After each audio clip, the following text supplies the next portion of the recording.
Pour bien respawn, il faut bien mourir. Coucou YouTube, on va regarder une vidéo du youtubeur Try, T-R-Y, qui va nous parler de l'étrange science de la mort. Donc voilà, ça va être cool, on va parler de la mort, ou pas cool du coup a priori. Moi j'aime pas mourir, moi je veux pas mourir, moi je veux vivre à vie, tout le temps, immortel. Je pense être immortel. Je pense que je ne vais jamais mourir, en tout cas je croque la vie avec ce mindset là, voilà. Donc on va bien voir ce que ça dit. Écoute-moi bien YouTube, je n'ai aucune idée de quoi parle la vidéo. J'ai regardé les 10 premières secondes, c'est tout, pour savoir si ça passait en stream. Et visiblement, oui. Donc on va découvrir ça ensemble, voilà. On va découvrir ça ensemble, communément. N'oublie pas de t'abonner, de mettre un pouce, de booster la vidéo, de mettre un commentaire. Dis-moi en commentaire, tu aimes bien... Ok, dis-moi en commentaire, si tu pouvais respawn sur Terre à ta mort, tu aimerais respawn où? Ça, c'est une bonne question. Où est-ce que tu aimerais respawn? Voilà. Et puis c'est super, voilà. C'est parti, hein. C'est parti. On va pas parler pendant des heures, on va lancer la vidéo maintenant. S'il y a bien une question qu'on se pose en général lors du blues du dimanche soir, c'est bien celle-ci. Pourquoi on meurt? Alors il y a 50 000 façons de mourir, on est d'accord, mais... Moi, je me pose assez peu cette question le dimanche soir. Biologiquement, pourquoi la vie a une fin? Y a-t-il une limite à l'espérance de vie humaine? Et à cause de quoi? On entend parfois parler de quelques entreprises qui tentent de rallonger notre vie, voire de rendre des gens immortels. Mais... Oui, alors précisons quand même que les bails de cryogénisation et genre les milliardaires qui sont en mode je prends des compléments alimentaires pour rester en vie le plus longtemps possible, c'est quand même un bon gros move de milliardaire dystopique as fuck à la Elon Musk, hein. Concrètement, on en est où? Alors sans trop réaliser... Et d'ailleurs sur la cryogénisation, on sait cryogéniser des... Allez, c'est bon. On sait cryogéniser des gens, on sait pas les réveiller. Je suis tombé dans le sujet le plus fou que j'ai pu traiter jusqu'ici sur cette chaîne. Un sujet qui m'a amené au plus profond des océans, dans une petite ville de Pennsylvanie, et au cœur d'expériences sordides réalisées par des êtres humains. Et notre histoire du jour commence ici. Ok, ça va donc être, j'imagine, du true crime. Et bah c'est parfait, car le vendredi soir, c'est le vendredi horreur. Donc, on va pouvoir avoir notre petite vidéo horrifique avant de passer Obscuria, bien sûr. Oui, parce que YouTube, après, on regarde Obscuria. Faut venir sur les streams, hein, YouTube, si tu veux savoir aussi, hein. Au début des années 2000, un démographe italien, Gianni Pes, travaille avec le chercheur belge Michel Poulain sur un sujet qui, à première Michel Poulet? Est-ce que son nom de famille, c'est genre le Poulaire? N'intéresse pas grand monde. Tous deux cherchent à savoir où vivent les centenaires en Europe, et surtout s'ils sont réellement vérifiés. On pensait que les espérances de vie étaient gonflées par des erreurs d'état civil, ou simplement des exagérations. En marquant sur une carte chaque centenaire dont l'âge avait été vérifié, ils ont vu apparaître une zone précise de forte concentration en Sardaigne, qu'ils Les Sardaignens et Sardaignennes sont immortels. ont commencé à appeler Blue Zone, à cause de tous les points bleus sur la carte. Aujourd'hui, on dénombre 5 Blue Zones. La Sardaigne en Italie, Icaria en Grèce, Loma Linda en Californie, la péninsule de Nicoya au Costa Rica et Okinawa au Japon. Bon, le Costa Rica me fait douter, mais j'ai quand même vachement l'impression que le point commun entre toutes ces zones, c'est que c'est des super zones pour finir ta vie quand tu as plein d'argent et que tu peux t'acheter une très belle maison au bord de mer. Peut-être que le lien, il est pas tant sur l'emplacement géographique que sur la catégorie socio-économique qui habite à cet emplacement géographique. Je suis à peu près sûr que la moyenne d'âge de mort de vieillesse est plus haute vers la promenade des Anglais à Nice que dans le quartier de la Basilique à Saint-Denis. Bizarre! Ces 5 zones, les populations semblent vivre anormalement longtemps.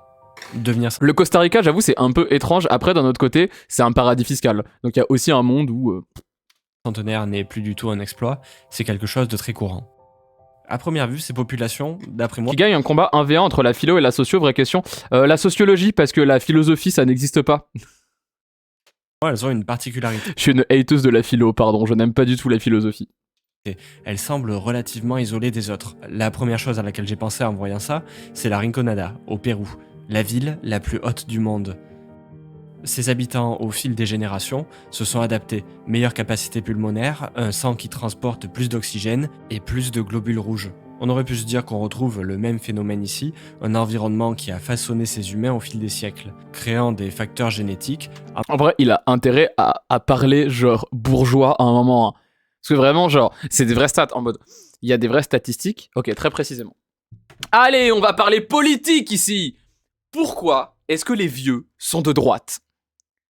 C'est vrai ça. Les vieux sont de droite. C'est souvent les vieux qui sont de droite. Et quand on regarde les statistiques, c'est pas juste une impression. Les personnes âgées ont plus tendance à voter à droite. Mais vous allez me dire qu'est-ce qui différencie une personne âgée d'une personne jeune? Parce qu'on nous répond oui, ils ont la sagesse du temps, c'est pour ça qu'ils sont de droite. Non, bien sûr que non. C'est bullshit, enfin c'est vraiment un argument d'autorité de con, c'est faux, genre évidemment que c'est faux. Les vieux, ils sont de droite parce que les gens de gauche... OMG! Merci beaucoup Gollum le dodu pour la subscription au Ko-fi. Merci beaucoup. Incroyable, les alertes Ko-fi, on les voit rarement. Hein. Pourquoi les vieux, ils sont de droite? Bah parce que les gens de gauche, ils ont pas l'occasion de vieillir. Nous, on travaille. Nous, on se casse le cul toute notre vie. Et du coup, bah, on finit malade et tout cassé. Et on meurt jeune. Et c'est une vraie statistique aussi. Les gens qui votent à gauche meurent plus tôt que les gens qui votent à droite. Donc c'est pas que les vieux, ils sont de droite. C'est que les gens de droite, c'est les seuls à vieillir. Donc il a intérêt à parler un peu de ça à un moment dans sa vidéo. La théorie a un nom. PTV, PTDD, plus t'es vieux, plus t'es de droite. Menant ces populations à vivre plus longtemps. Sauf que c'est pas le cas. On a remarqué que lorsque des habitants quittent une blue zone, leur espérance de vie devient la même que les autres populations. Les habitants n'ont rien de spécial. C'est la blue zone en elle-même qui possède certaines particularités. Et en fait, avec ces quelques images, on imagine bien déjà les spécificités. Alors, avec ces quelques images, la spécificité que j'imagine, c'est vraiment le prix du loyer. Hein. Rythme de vie plus lent, peu stressant, de la nourriture variée, pas transformée, et des activités régulières au fil de la journée. Parce que, en réalité, votre environnement et votre façon de vivre changent radicalement votre espérance de vie. Attendez. Oh la liste des pays par espérance de vie. En premier, vous avez Hong Kong. Bon bah, faut être riche pour habiter à Hong Kong. En deuxième, vous avez le Japon. Bah, c'est pas un pays très pauvre, le Japon, quoi. En troisième, la Corée du Sud. Pas très pauvre non plus. En quatrième, la Polynésie française. Aïe. Oui, bon, bah pareil, hein. Les colons français, oui, bah tu m'étonnes. Ils ont de la thune. Andorre, Andorre, petit paradis fiscal, bien sûr. La Suisse, tiens, toujours dans les paradis fiscaux. L'Australie, moyenne de vie assez haute en Australie, hein. Je peux vous dire que les loyers à Sydney, j'avais regardé un moment, c'est pas donné. Singapour, bien sûr, Singapour, une cité-état excessivement pauvre, c'est bien connu, évidemment. L'Italie, bah comme par hasard. L'Espagne, la Réunion, bah pareil. Pareil, hein, les colons, ça a de la thune, hein. La France, tiens, nous voilà. Un pays pauvre, la France, évidemment, un pays très pauvre. La Norvège, super. Malte, bah tiens, c'est pour Locklear, ça. Guernsey, la Suède. Votre environnement. Macao, j'avoue, ça me m'étonne un peu, mais ok. Et votre les Émirats Arabes Unis, bien sûr, l'Islande, le Canada, la Martinique, Israël, l'Irlande, le Qatar, le Portugal, enfin bref, autant de pays où la moyenne de vie est vraiment excessivement basse en termes de qualité de vie, bien sûr. Quel hasard. Le Japon et la Corée du Sud, c'est moins riche que la France par habitant et c'est turbo-libéral, donc sur le papier, ils devraient vivre moins longtemps qu'en France. Ouais, je sais pas. Enfin, ça reste quand même, genre, un pays riche, quoi. Tu vois, genre, en mode, ça reste un pays de bourgeois, genre. Ici, entre le Sierra Leone et le Macao, c'est pas un paradis fiscal aussi? Ah, peut-être. Peut-être que c'est un paradis fiscal, je connais assez peu Macao. Japon, l'espérance de vie passe d'environ 50 ans à 84 ans. La preuve que notre... Et à votre avis, c'est quoi la différence entre le Liberia et le Japon? Ouais, je pense que c'est les paysages, hein. Je pense que c'est les paysages qui font que l'espérance de vie, elle est aussi, genre, différente. Notre environnement est un facteur clé de notre longévité. Donc ça, c'est valable chez les humains. Il a vraiment dit l'environnement? Attends. Il a vraiment dit l'environnement, genre? le Sierra Leone et le Japon, l'espérance de vie Ah pardon, il parlait du Sierra Leone, pas du Libéria. passe d'environ 50 ans à 84 ans. La preuve que notre environnement est un facteur clé de notre longévité. Mais frère, comment ça? Genre, c'est fou de dire ça. C'est fou de comparer le Sierra Leone et le Japon et de dire le PB c'est l'environnement. Donc ça, c'est valable chez les humains, mais aussi chez les animaux. Et ça va même beaucoup plus loin que ça. Non, attends. Il y a vraiment une comparaison. Espérance de vie humaine, espérance de vie animale qui va arriver là. Wesh. Les espèces de grande taille vivent en général plus longtemps que les petites. Et pour être plus précis, des études montrent une forte corrélation entre... On n'est pas riche à La Réunion, sauf les gros riches au-dessus, et blanc, comme tous les autres outre-mer, et c'est faux, son tableau, La Réunion est en dessous que l'Hexagone pour l'espérance de vie. Alors, l'espérance de vie à La Réunion, elle est haute. Mais elle est haute parce que ce qui l'a fait monter, c'est les colons. Qu'on se mette bien d'accord, hein. C'est les colons qui vivent dans des gated communities de cons où ils ont accès à tout parce que c'est des colons et donc des bourgeois. Même chose en Kanaki. Genre, l'espérance de vie en Kanaki, elle est haute. Pas parce que l'espérance de vie des Kanaks, elle est haute, hein. Non. Mais parce qu'il y a une vraie entreprise coloniale française pour inciter les Français de la métropole à aller dans les néocolonies françaises et genre faire monter la stat. Ils font eux seuls monter la stat. Mais ouais.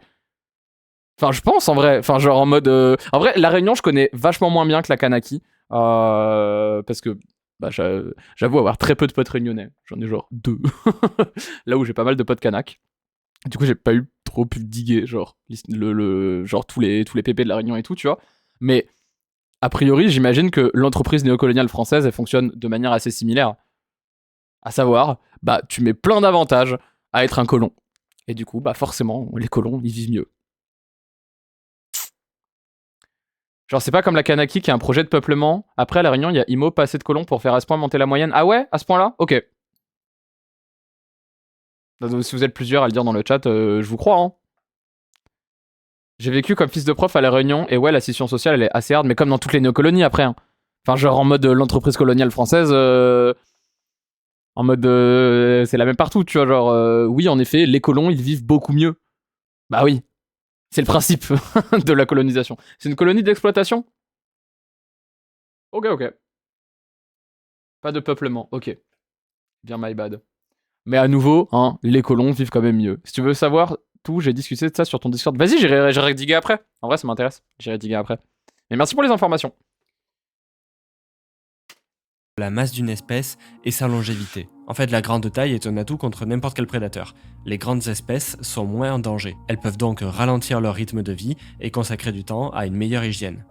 Tandis que pour une espèce de petite taille, le danger est partout. Peu de vision à l'avenir, se reproduire avant de quitter le monde devient une priorité. Est-ce que la take, c'est les gens qui sont moins grands, eh bah, ils vivent moins longtemps? Regardez, ça c'est l'éphémère, il ne vit que quelques heures. Il n'a pas d'appareil digestif. L'évolution lui a carrément fait abandonner toute perspective d'avenir. Un seul but, se reproduire, puis mourir. Et ça, c'est pas une fatalité. On remarque qu'en déplaçant un animal dans un environnement protégé, il change radicalement son espérance de vie. L'opossum à l'état sauvage vivra 1 à 2 ans. En captivité, il vivra 4 à 5 ans. J'ai même trouvé une étude sur 2... Non mais comment tu veux appliquer ça aux êtres humains, frère? À part si tu viens parler, bah genre, de prolétariat et de bourgeoisie, j'imagine, mais sinon, c'est le principe de la chaîne alimentaire. C'est le principe de la vie. C'est comme ça que fonctionne la nature. Bravo. populations de guppies, une dans un cours d'eau avec des prédateurs et une autre introduite dans un milieu protégé. Quelques générations plus tard, les guppies à milieu protégé se reproduisent moins, plus tardivement, et leur descendance vit plus longtemps. OMG, le gars a 2 doigts de découvrir le principe de la théorie de l'évolution, genre. Ok, je pense que vous l'avez compris, avant même de cliquer sur cette vidéo, en fait, le stress, l'environnement, l'alimentation, c'est des facteurs déterminants. Je vous ai mis quelques liens en description pour mieux gérer tout ça, mais surtout, la question reste entière. Pourquoi, peu importe nos efforts, on finit quand même par mourir? Et la question que vous vous posez certainement à ce moment-ci, c'est de savoir pourquoi, de façon naturelle, on meurt. Y a-t-il, biologiquement, une limite à notre vie? Et ça, c'est une question bien Actuellement, on dit réseau trophique plutôt que scène alimentaire. Merci pour cette correction. plus fascinante qu'il n'y paraît. Mais oui, Ok, voilà. avant de Qu'est-ce qui affecte le stress ou l'alimentation? Je me demande bien. plonger dans cette Je pense que c'est l'environnement. question, on doit résoudre un dernier problème. Si vous êtes comme moi, vous passez pas mal de temps à jongler entre les modèles d'IA. Parfois Claude, Mistral, Gemini, Non? C'est une collaboration commerciale? ChatGPT. Certains sont meilleurs pour du texte, d'autres pour des images. Et Ah avoir oui, un c'est une abonnement collaboration pour chaque commerciale. Hop, hop, petit hop, hop, hop, hop, hop, hop, petit contenu hop. branché de ce que Allez! Et- Voilà. vous êtes La pub pour de l'IA. Merci Sardoche! en train de regarder une cellule. Votre corps, à ce moment même, est composé d'environ 40 000 milliards de cellules. Et ça, c'est vraiment approximatif. C'est Mon corps est composé d'autant de couilles.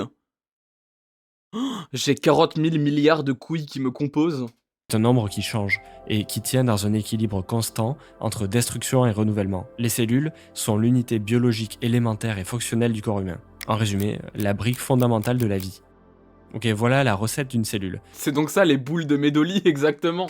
On y met un noyau qui lui-même contient des chromosomes qui portent l'ADN. Puis on ajoute des organites qui produisent énergie, protéines et déchets. Et enfin, une membrane qui, en quelque sorte, délimite la cellule et contrôle ce qui rentre et ce qui sort. Une cellule comme celle-ci est continuellement renouvelée. En fait, chaque jour, c'est des dizaines de milliards de cellules qui meurent. Les globules rouges tous les 120 jours, les cellules de la peau toutes les 3 à 4 semaines. Certaines atteignent une taille maximale, d'autres ont besoin de plus de croissance. Dans tous les cas, pour continuer à remplir leurs fonctions, elles peuvent se diviser. Un mécanisme La mitochondrie. incroyablement complexe dans un environnement fragile. Pour bien comprendre ce que devient une cellule et tout ce qui en découle, je vous propose de Non, pardon, la mitose, excusez-moi. m'accompagner et de regarder ce qu'elle va devenir. Vous allez voir, c'est absolument fascinant et vous en faites pas, je vais faire en sorte de garder ça le plus simple possible. Pour continuer à remplir leur travail, certaines cellules peuvent se diviser et donc donner lieu à de nouvelles cellules. On appelle ce mécanisme la mitose. Et avant OMG. de pouvoir commencer cette division, la cellule doit d'abord recopier son ADN. C'est peut-être un peu abstrait, donc voici de quoi il s'agit. L'ADN, c'est un peu le livre de Ah merci, en effet, c'était abstrait, je savais pas à quoi ça ressemblait de l'ADN. recettes du vivant. Vous connaissez peut-être ATCG, qui constitue les bases nucléiques de l'ADN. Ces lettres se suivent et forment un code, dans un ordre particulier, qu'on peut considérer comme un livre de recettes pour fabriquer des protéines. Ce sont ces protéines qui permettent de fabriquer notre propre corps, nos gènes, et assurer son fonctionnement. Ok, l'effet de faire genre un visage avec les ATCG des brins d'ADN, c'est un peu stylé, j'aime bien l'idée. Toutes nos petites différences entre chacun Qu'il est con? Bah non, il est pas con. En vrai, là, pour le coup, ce qu'il dit, c'est vrai. Genre, c'est factuellement vrai, tu vois. sont dues à des variations dans cette séquence. Et puis, en vrai, il nous reste encore 20 minutes de vidéo. Je pense qu'il va parler un moment quand même d'enjeux économiques. Enfin, en vrai, genre, même si tu es un droitard, tu sais très bien que quand tu as de l'argent, bah, tu vis mieux. Genre, même un droitard, il dirait pas l'inverse, tu vois. La tech du droitard, ce serait plus de dire n'importe qui peut avoir de l'argent. C'est juste que les pauvres, ils font pas assez d'efforts. Tu vois, c'est ça la tech des droitards. Mais je pense qu'il va quand même un peu parler de moyenne de vie à un moment. J'espère, parce que sinon, c'est un gros miss shot, genre. De lettres. Et cette séquence, elle forme notre ADN, qui est extrêmement long. Si on voulait dérouler l'ADN d'une seule de nos cellules, elle ferait Je vous rassure, c'est pas la taille de l'ADN qui compte. près de 2 mètres. Il est donc enroulé à plusieurs niveaux dans des histones pour former des chromatines qui sont encore une nouvelle fois condensées pour former des chromosomes. Une fois l'ADN copié, la cellule va effectuer une vérification. Parce que copier des bases, ça peut avoir l'air simple, mais ça ne l'est absolument pas. Le VJing était trop stylé. Les erreurs se produisent extrêmement rarement, mais sur des dizaines de milliards de divisions chaque jour, ça représente tout de même quelques centaines de milliers d'erreurs. Tout ça, c'est des erreurs qui sont en général très rapidement corrigées. D'ailleurs, il existe plein de mécanismes comme la correction sur épreuve ou proofreading qui viennent remettre les bases en ordre. Le truc, c'est que même si les bases ont été correctement copiées, il peut toujours y avoir des erreurs. Regardez, lors de la phase suivante, la mitose, il faut faire ce qu'on appelle la ségrégation. C'est en quelque sorte un partage équitable. Pardon? Il faut faire la ségrégation? Comment ça? Quoi? Oh, je suis pas du tout... Pourquoi je suis toute petite sur cet écran? Pourquoi je suis microscopique comme ça? Ah! J'ai failli péter mon micro.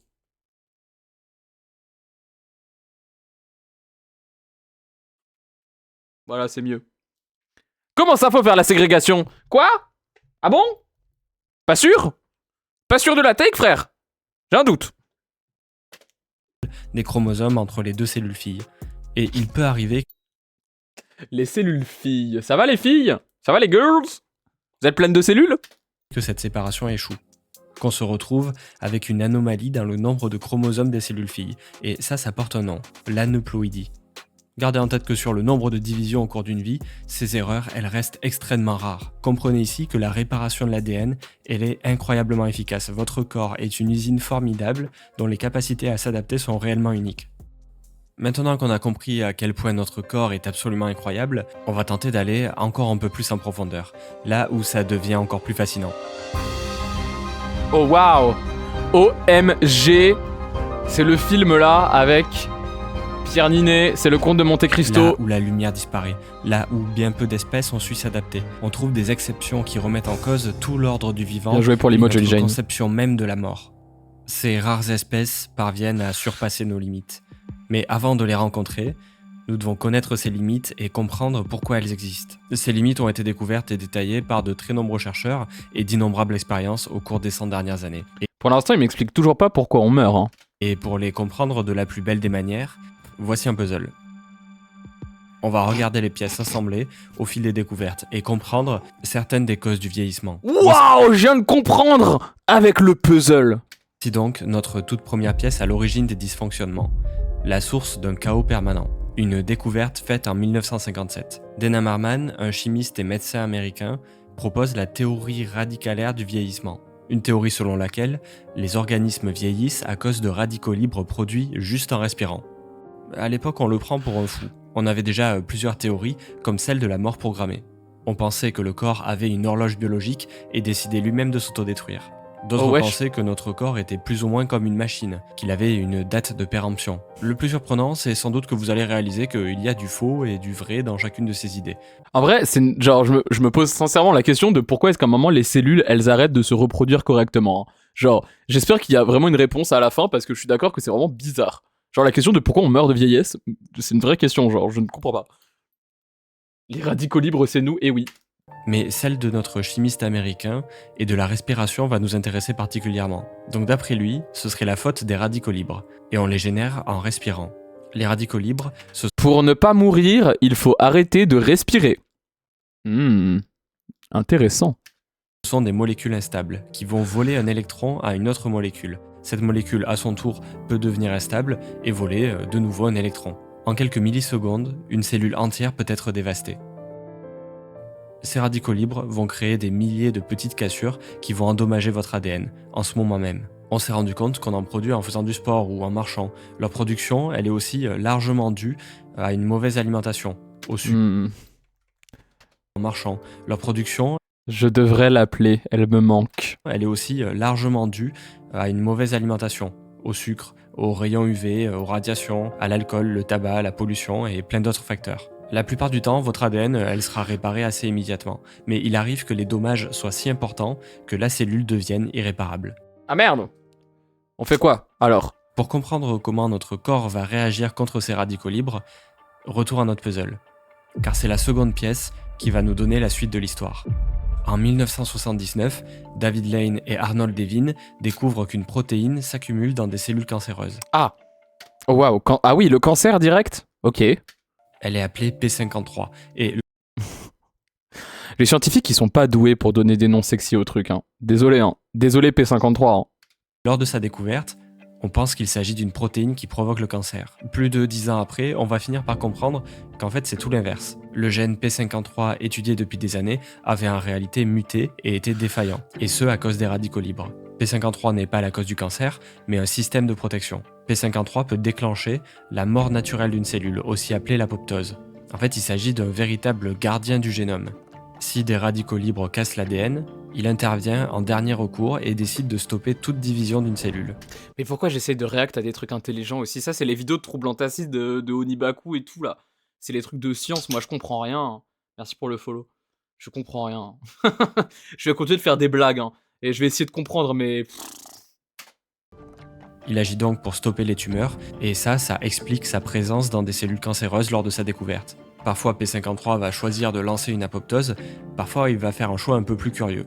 Il va choisir de transformer la cellule en une cellule sénescente.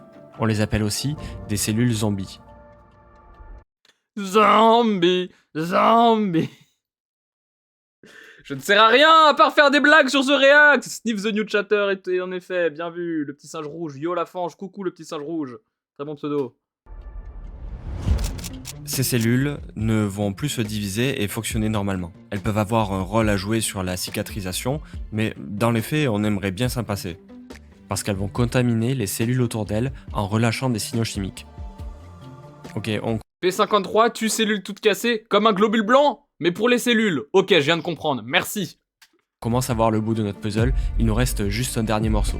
Pour cela, on doit fouiller dans certaines de nos découvertes les plus récentes, en 2017, année où une étude sort dans la revue Science Advances, qui constitue une preuve d'un levier majeur du vieillissement humain. Et on a eu énormément de chance. Les cellules zombies, est-ce que ce serait pas les cellules Michael Afton? Bah depuis le début, tout est violet, hein, comme le Purple Guy, Michael Afton de Five Nights at Freddy's.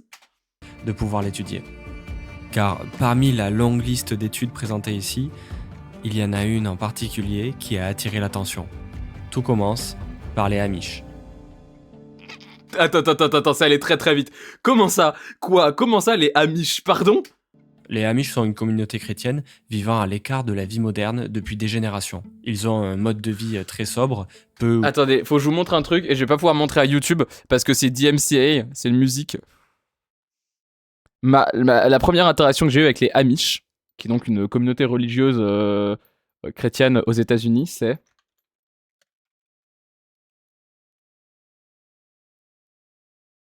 Voilà. Amish Paradise de Weird Al. Et désolé YouTube, je vais cut la capsule et je vais revenir juste après YouTube parce que c'est DMCA. À tout de suite YouTube. Re-YouTube, coucou, pardon, désolé, du coup je montrais des petites vidéos qui étaient DMCA, donc j'ai pas pu vous montrer ça. On peut reprendre. Hop, c'est parti. Ou pas de voiture. Aujourd'hui, ils vivent majoritairement aux États-Unis, en Pennsylvanie, Ohio et Indiana. Et si les chercheurs sont si intéressés par les Amish, ce n'est pas vraiment pour leur style de vie, mais plutôt pour leur génétique. Certains Amish ont une plus longue espérance de vie. Attends, quoi? Attends, comment ça les Amish, ils ont une meilleure génétique? Et pas qu'un peu. On parle de 10 ans de plus que la moyenne. Ils souffrent aussi moins de diabète et de maladies cardiovasculaires. La raison? Ces Amish ont une mutation génétique très rare sur SERPIN1. Et cette mutation réduit fortement la production de PAI1. Alors, dit comme ça veut pas dire grand chose. Mais attends, mais par contre, c'est une dinguerie, genre, c'est vraiment en mode les élus de Dieu, genre. Donc on va essayer de le dire en Ils sont pas turbo-consanguins un peu en plus, si je crois. Il me semble que oui, hein. français. On a vu que les cellules zombies relâchent des signaux chimiques qui peuvent contaminer des cellules autour. L'ensemble des molécules relâchées pour contaminer les autres est aussi appelé SASP. Dans ce cocktail chimique, il existe une protéine qui va nous intéresser plus que les autres, parce que ses effets sont dévastateurs. La protéine PAI1. PAI1, à la base, c'est une molécule très utile. Le souci, c'est qu'une fois libérée, cette protéine... Border eugéniste, mais oui, je suis d'accord, c'est bizarre, genre... En mode... Wesh. ne fait pas que s'attaquer à une seule cellule. Elle se répand, elle provoque des fibroses, elle augmente les risques cardiovasculaires, elle contamine les cellules voisines. Et les Amish ont peu de PAI1.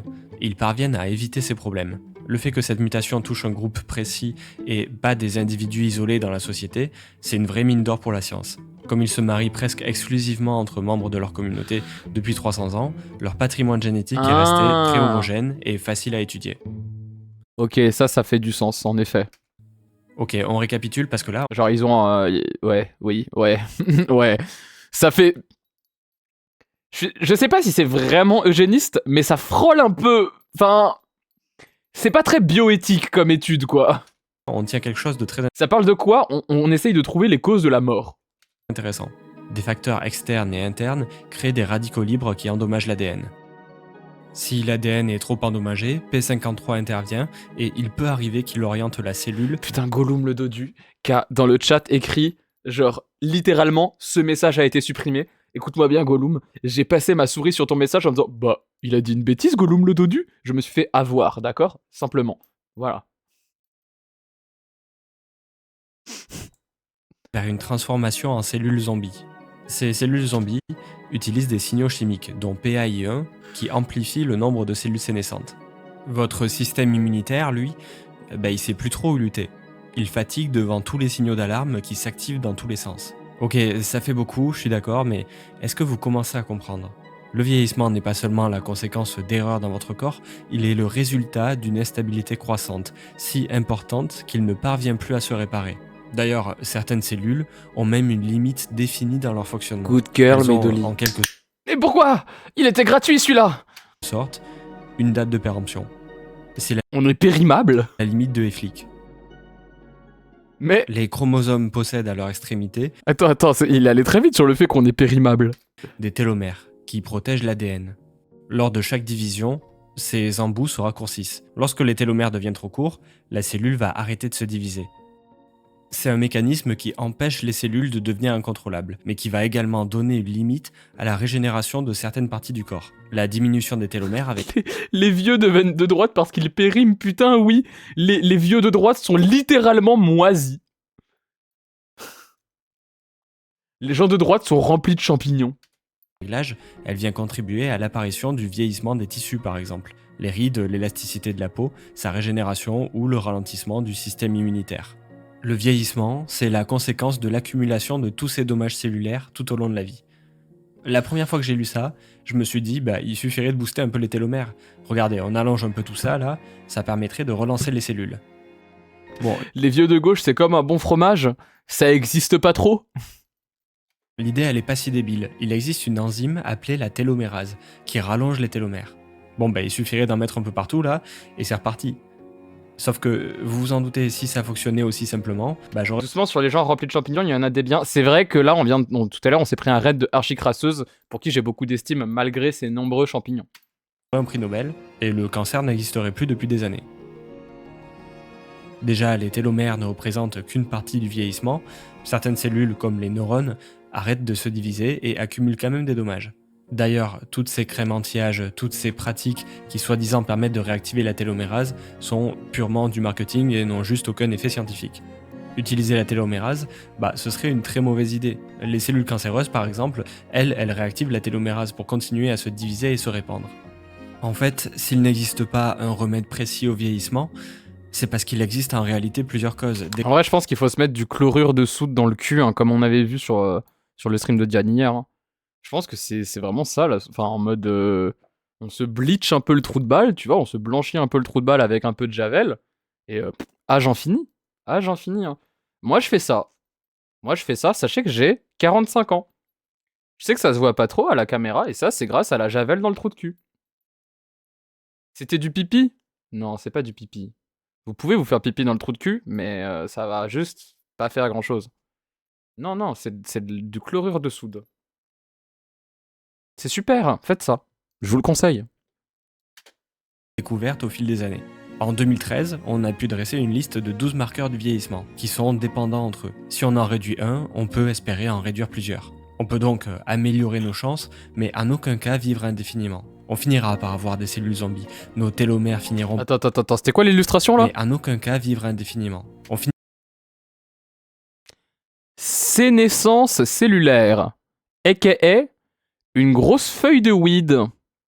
Finira par avoir des cellules zombies, nos télomères finiront par se raccourcir, des liaisons dans l'ADN arriveront. D'ailleurs, si nous, avec notre grand nombre de cellules, on peine à contrôler ces phénomènes, comment font les plus grandes espèces? Très logiquement, plus on a de cellules, plus on a de divisions, plus on aura C'est une feuille d'érable? Non, c'était de la weed. C'était vert, c'est donc de la weed. d'instabilité du coup, non? Je pense que pour être immortel, il faut fumer énormément de weed. Eh bien non. Et c'est là que c'est bizarre. Les espèces de grande taille vivent plus longtemps et ne développent pas plus de cancer que des petits animaux. Et ce phénomène Bah oui, si elles ont plus de cellules, elles devraient avoir plus de cancer, c'est logique. intuitif porte le nom de paradoxe de Peto. Pété. Une baleine bleue a environ... Mais je sers à rien sur ce réact, je fais pipi, prout, pipi dans le trou de cul, pété. C'est ça le contenu que je vous propose. C'est pété dans la baleine. Voilà, c'est ça, super. 1000 fois plus de cellules qu'un humain. Statistiquement, chaque baleine devrait naître... Que blague pipi, on applaudit la blague pipi. Oui, c'est pas faux, oui. avec un cancer ou en développer un très jeune. Et c'est pas le cas. Elles font même moins de cancer que nous. Et on le remarque chez d'autres espèces de grande taille. Les éléphants, eux, ont près de 20 copies du gène TP53. alors que nous n'en possédons qu'un seul. Les grandes espèces ont parfois de meilleurs mécanismes de contrôle, de réparation de l'ADN, et donc une meilleure résistance au cancer. Tout ça a été mis en place au fil des générations, probablement grâce à des adaptations évolutives. La bonne nouvelle, c'est qu'à notre échelle, on peut déjà profiter en partie de ce phénomène. On a remarqué qu'en exposant notre corps à de légers traumatismes, celui-ci se renforce au cours du temps. Quoi Attends. Alors qu'on vient de voir la vidéo de Za sur le trauma, apparemment, être traumatisé vous permet de durer plus longtemps dans le temps. Putain, mais c'est trop bien. Mais qu'est-ce que je peux vous dire de plus que essayer d'avoir plus de trauma, en fait. Vraiment, plus de trauma, c'est mieux. Vous serez peut-être moins bien accueillis dans les espaces communautaires neuroatypiques, mais au moins vous serez immortel. Ce phénomène s'appelle l'hormèse. Si on fait du sport par exemple, on déchire des tissus et à court terme, ce n'est pas du tout bénéfique. Sauf que ceux-ci vont se renforcer, se réorganiser et votre corps va se solidifier avec le temps. Et ça ne concerne pas seulement le sport. Les bains froids ou saunas sont bénéfiques. Certaines bactéries vont renforcer votre résistance et les vaccins vont également jouer là-dessus. Ok, j'ai quelque chose de bien plus impressionnant à vous montrer. Si ces espèces jusqu'à là semblent juste bien meilleures que nous pour contrôler les mécanismes cellulaires, il en existe une qui joue complètement en dehors des règles. Oui, c'est la méduse infinie. C'est la méduse infinie, elle est incroyable. Ce que vous avez sous les yeux ne ressemble pas à grand chose, je vous l'accorde. Vous êtes en train de regarder Turritopsis dorni, ni plus ni moins qu'une méduse. Ok, ce qui est fascinant avec cette espèce de méduse très précisément, c'est qu'en cas de stress, blessure ou famine, elle déclenche un processus de rajeunissement. Les cellules adultes de la méduse sont capables de revenir en arrière et de rajeunir. Là, reviens, je vais subir une tentative de meurtre pour être plus fort à toute la team. Et bah à toute Rojaneski, tu nous dis comment ça se passe, si t'es immortel après ou pas. On parle carrément d'une réinitialisation biologique. Ces cellules ne se contentent pas de se régénérer ou de se réparer. Elles changent carrément d'identité grâce à un processus appelé la transdifférenciation. Chaque cellule reprogramme... Trans ? La méduse est trans ? C'est n'importe quoi, on met des woke dans mes méduses maintenant. Vous allez me dire que la méduse elle a des pronoms genre ? entièrement son identité. Et en soi, ça les empêche pas de se faire manger par des poissons ou des tortues, et de quand même finir par mourir. Mais là, on parle d'immortalité biologique. Ça reste un sacré exploit qu'on essaye évidemment de copier. Et c'est là que se dresse une frontière étrange entre l'incroyable et le terrifiant. Et la vraie transition, c'est devenir une méduse infinie. Voilà. Si vous transitionnez vraiment, vous devenez une méduse infinie, tout simplement. Dans le milieu, ça fait déjà bien longtemps qu'on dépasse la frontière du terrifiant. Dès les années 60, on parvient à cloner des grenouilles à partir de cellules embryonnaires. En 96, cette fois-ci, on va bien plus loin, en clonant une brebis... Dolly la brebis! Avec des cellules adultes d'une autre brebis. L'expérience sera répétée sur des veaux, des vaches, des souris, lapins, cochons et même un chien en 2005. On voit apparaître des... Faut savoir que c'est Javier Milei, le président de l'Argentine, le libertarien fou. Il y a une page Wikipédia, chien de Javier Milei. Pourquoi ? Parce que Milei est persuadé que son chien est son plus haut conseiller. Il demande à son chien des conseils pour la géopolitique mondiale et l'économie interne du pays. Un jour, son chien est mort. Il a donc été faire cloner son chien dans des cliniques illégales aux États-Unis pour je sais plus combien de dizaines ou de centaines de milliers d'euros. Et il en a fait 4 clones. Il y en a un, il dit que c'est la résurrection de son chien, qui est sensiblement l'équivalent de Dieu pour lui. Genre, il dit que son chien, c'est un mélange de chien et de Dieu. Et les 3 autres, c'est les enfants de la réincarnation de son chien dans le clone du chien. Voilà. Ce mec dirige l'Argentine. Attention, ces datas étaient déjà publiques pendant l'élection présidentielle. Quand les gens ont voté pour Javier Milei, ils savaient ça.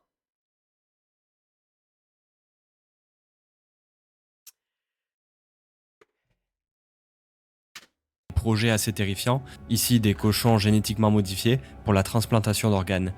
On commence à en cloner des lignées entières dans l'espoir de faire des greffes pour l'humain. Ou encore des fermes, du côté de la Chine, qui peuvent sélectionner des animaux qui produisent plus que d'autres pour en cloner toute une lignée. Et puis, il y a ce laboratoire, qui propose de cloner votre chien décédé. Ah bah voilà. La première fois que j'ai entendu cette histoire, je me suis dit ok, mais c'est pas la vie éternelle, on parle d'un autre animal, la Oui. conscience n'est pas transférée. Sauf que c'est pas vraiment ce qui intéresse les scientifiques. En clonant un animal à partir d'une cellule, on vient de prouver qu'au moins une partie du vieillissement cellulaire est réversible. Ah. Le clone n'a pas directement le même âge biologique que l'original. On s'est rendu compte que la cellule clonée perd certaines marques du vieillissement, mais pas toutes. Il y a des limites au clonage. La brebis clonée, par exemple, avait certains télomères plus courts que la normale, et elle a conservé certaines mutations dans son ADN. Mais les scientifiques ont désormais une question plus importante à résoudre. Lors du clonage, on montre qu'une cellule adulte peut être reprogrammée jusqu'à un état embryonnaire. Oui. Maintenant, la question qu'on peut se poser, c'est est-ce qu'on peut utiliser en partie ce mécanisme afin de faire rajeunir certaines de nos cellules de notre propre corps? Genre se cloner soi-même à l'intérieur de soi. Est-ce que se cloner soi-même à l'intérieur de soi, c'est pas le move le plus AGP possible? Bravo l'autogynéphilie. Good girl. Oui mon clicker. Ah là, c'est bon, je l'ai trouvé. En 2006, dans un laboratoire AGP, ça veut dire autogynéphilie. L'autogynéphilie, ça a été pendant longtemps, et ça l'est même encore un peu, l'explication scientifique, psychiatrique de la transitude. Les femmes trans sont des femmes trans car elles sont autogynéphiles. En fait, elles sont sexuellement attirées par elles-mêmes en tant que femmes. D'où la transition. Elles transitionnent parce que ça les excite. Voilà, voilà. Clippé pour ma sunboard. Putain, non. Pas toi, Medicaroff, pas toi. Rappel, Django Fett s'est cloné pour se faire un fils. Bravo à Django Fett sur le fait d'être AGP, hein. J'ai envie de dire. Aïe, aïe, aïe, aïe, aïe, aïe, aïe. Je suis sur télé. OMG! OMG, je suis sur la télé de Medicaroff! Incroyable, coucou la télé! La dinguerie. au Japon, Shinya Yamanaka parvient à trouver 4 protéines qui permettent de transformer des cellules en cellules souches pluripotentes. On les appelle les facteurs de Yamanaka. En résumé, il vient de trouver comment faire en sorte qu'une cellule de peau devienne n'importe quelle autre cellule, en la faisant revenir à son état embryonnaire et en conservant Wow. son ADN. Ok, ça c'est stylé par contre. Aujourd'hui, on expérimente ces cellules chez l'humain pour des greffes et des essais contre les maladies liées à l'âge. Le risque, puisqu'il en existe un gros, c'est le tératome.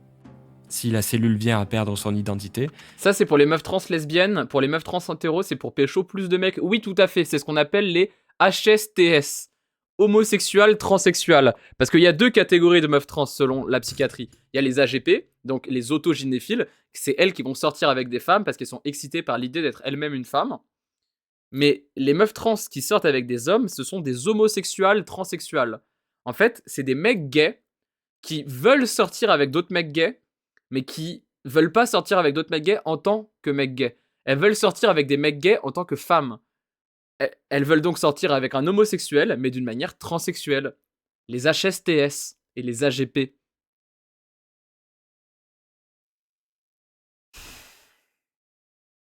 En vrai, c'est mieux quand je parle de Five Nights at Freddy's, non?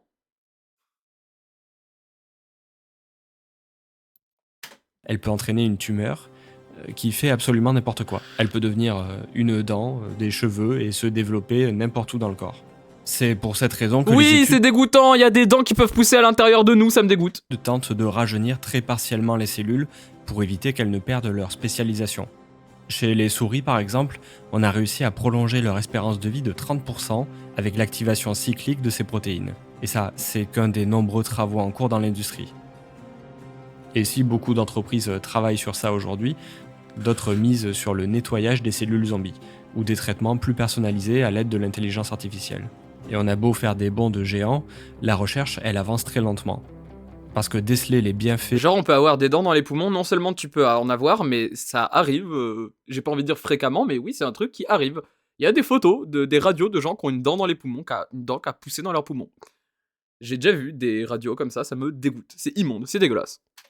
ou effets secondaires d'un traitement sur une vie c'est extrêmement long et complexe. Pour cela, on utilise des biomarqueurs qui permettent de mesurer l'âge biologique d'une personne. On cherche à observer les inflammations, la sénescence, mesurer l'âge cellulaire directement ou même la longueur des télomères. Et malgré tout, la recherche avance, petit à petit. Via des milliards injectés dans des entreprises, Jeff Bezos supporte Altos Lab, Google possède de son côté Calico, et Sam Altman investit dans Retro Biosciences. C'est quand même bien étrange qu'autant de milliardaires investissent là-dedans. C'est bizarre, j'ai comme l'impression que les technologies pour empêcher le vieillissement ne vont pas servir à la population en ayant le plus besoin. C'est fou. Les bourgeois qui investissent pour les autres bourgeois, mais non. Non, impossible. Jeff Bezos a un grand cœur. Google aussi. Ils aiment leur communauté. Au mois de juin, des fois, ils mettent le logo en arc-en-ciel pour les queers. Non, quand même, s'il vous plaît. S'il vous plaît.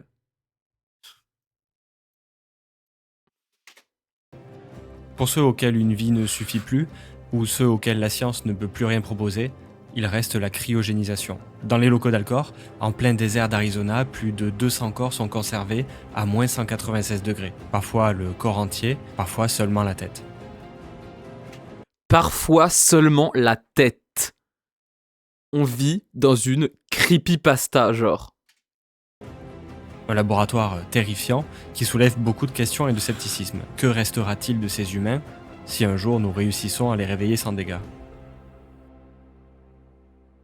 En réalité, la possibilité qu'une de toutes ces entreprises arrive à vaincre la mort un jour est pour le moment extrêmement loin de la réalité scientifique. Pour la plupart de ces entreprises, le but serait plus de proposer un traitement à un marché colossal face au vieillissement de la population. Pour nous, oui, c'est vrai que c'est le scénario de Futurama. C'est littéralement le scénario de Futurama, genre. C'est l'espoir de résoudre un paquet de maladies liées à la dégénérescence. Pas réellement d'être immortel, mais de pouvoir vieillir en bonne santé. J'aimerais vous dire, à titre personnel, ce que je pense de tout ça et sans doute le meilleur conseil que je peux vous donner. Ah, vas-y. Il y a 2 années, juste avant de démarrer YouTube, la vie m'a laissé ce que j'appelle une bien mauvaise surprise. Douleur nerveuse sur ma jambe droite, une sensation de couteau planté dans le dos en quasi-permanence. Oh merde, grosse Je me force. retrouvais parfois au milieu de mes trajets à m'asseoir et me plier de douleur. En fait, la solution la plus sensée, c'était peut-être l'opération, mais mon choix était d'attendre. Fini le sport, fini la course, à 25 ans seulement. Le doute commençait sérieusement à s'installer. Peut-être je ne pourrais plus jamais remarcher normalement. C'est tombé sur ça, ça aurait pu être bien plus grave, bien pire. Mais pour moi, c'était suffisant pour me faire comprendre à quel point notre temps ici est si précieux. Ça a pris plus d'une année complète avant que la douleur commence à disparaître. Une année pendant laquelle le temps s'est mis à s'écouler de façon très étrange. Au début, c'était des jours, puis des semaines, puis des mois qui défilaient. La routine avait en quelque sorte accéléré le temps. Mes souvenirs s'étaient contractés en une seule image. Moi et mes douleurs. Alors, je me suis mis au piano. J'ai beaucoup dessiné. J'aime tellement dessiner, je pense qu'en fait, ça apaise presque tous mes problèmes. Et puis, je me suis mis à écrire aussi, à rechercher sur des sujets que j'aimais bien. Et le temps s'est mis à passer différemment. C'est à ce moment-là que j'ai compris que je pouvais passer mon temps à expérimenter et créer des souvenirs. Et vous y trompez pas, pendant cette année, j'ai juste rêvé de randonnées, de voyages, de tout ce que je ne pouvais plus faire. De tout ce que j'avais auparavant remis à plus tard, en pensant qu'il y aurait un meilleur moment. Mais le meilleur moment, c'était hier. Et profiter chaque jour de toutes les palettes de possibilités que vous offre la vie, ce sera sans aucun doute la plus belle façon de la rendre infinie. Ouais, je suis assez d'accord avec la take.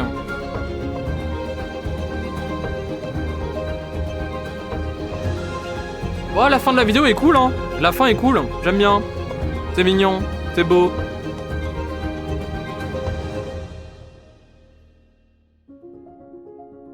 Non. Bon, la fin de la vidéo était mignonne. Et grosse force à lui pour ses douleurs dans la jambe, j'espère que ça va aller. Par contre, désolé mon cher Try, parce qu'en vrai la vidéo était bossée, hein. Genre le gars a bossé son sujet et tout, j'ai pas tout compris parce que bah la science, vous savez que j'ai du mal. J'ai un petit cerveau, un petit cerveau rikiki. Mais la vidéo était bossée, foncièrement la vidéo était bossée, donc bravo chef, bravo pour les travaux. Par contre, le fait qu'il n'ait pas parlé de la dimension socio-économique de la mort, c'est un vrai angle mort. Super la blague, bravo Medoli. Non, bah par contre, genre, en mode, chef, s'il y a des endroits où les gens vivent plus vieux et des endroits où les gens meurent plus tôt, c'est quand même excessivement lié au fait qu'il y a des endroits où les gens ils sont riches et il y a des endroits où les gens ils sont pauvres. Et tu peux pas, genre, passer outre ça. Il a parlé à fond des recherches qui se faisaient pour, genre, ralentir le vieillissement, de, tu sais, les trucs de Bezos, les trucs de Google et tout machin, la cryogénisation et tout. C'est cool d'en parler, c'est bizarre d'en parler sans préciser que c'est des trucs sur lesquels c'est des milliardaires qui investissent. Des entreprises, genre, dotées au CAC 40 et compagnie, genre. Tu peux pas parler du rapport à la mort qu'a l'humanité et de comment est-ce qu'on essaye de combattre la mort aujourd'hui sans parler du capitalisme en vrai. Sans parler des bourgeois. Sans parler de genre le fait qu'aujourd'hui il y a une exploitation du vivant, une exploitation de la population à travers le monde et que ça impacte évidemment la moyenne de vie des gens. C'est même comme ça que genre on estime si un pays est développé ou pas. Ce qui est nul comme genre, ça veut rien dire pays développé, pays pas développé, ça veut rien dire du tout, c'est nul. C'est genre même Loki colonial comme analyse. Mais dans les critères qu'il y a la moyenne de vie. C'est pas très étonnant. C'est quand même un gros angle mort. C'est dommage que le gars en ait pas parlé. Je comprends aussi que ce soit pas un youtubeur politique, qu'il ait pas envie de parler de politique, et que de facto ce sujet il est politique, je comprends. Mais je pense que ça aurait quand même mérité au moins d'être évoqué. Le fait que les endroits, notamment ces histoires de Blue Zone qu'on a vu au début, mais pas que, aussi les histoires d'investissement et tout, parler du fait que c'est une catégorie de la population qui vit là-bas, qui investit là-dedans, et cette catégorie de la population, elle a un nom, on appelle ça la bourgeoisie. Les riches, si tu veux. Donne le nom que tu veux, c'est les bourgeois. C'est des gens qui ont passé leur vie à exploiter d'autres gens, quoi. C'est bien dommage. C'est un bel angle mort. Eh eh. Mais bon, c'était néanmoins très intéressant. YouTube, dis-moi. Qu'est-ce que tu peux me dire, YouTube? Mais non, mais t'as déjà mis un commentaire au début de la vidéo. Bah, si t'es arrivé à la fin de la vidéo, mets dans les commentaires le mot. Qu'est-ce qu'on peut leur dire de mettre comme mot? Mets le mot pipi salé. Voilà, t'écris dans les commentaires pipi salé si t'es arrivé jusqu'à la fin de la vidéo YouTube. Abonne-toi, le pouce, booste la vidéo, va sur mes réseaux, viens me voir sur Twitch, mets un commentaire, tout ce que tu veux YouTube. Fais des belles choses et vis longtemps. C'est très important de vivre longtemps. Le gars, il avait raison à la fin de sa vidéo. Vous voulez être immortel? Bah vivez à fond, la vérité. C'est trop bien. Moi, je suis trop heureuse de vivre. C'est trop bien la vie. Je mourrai jamais, je vais être immortel. Ça va être super. Des bisous YouTube. À la prochaine.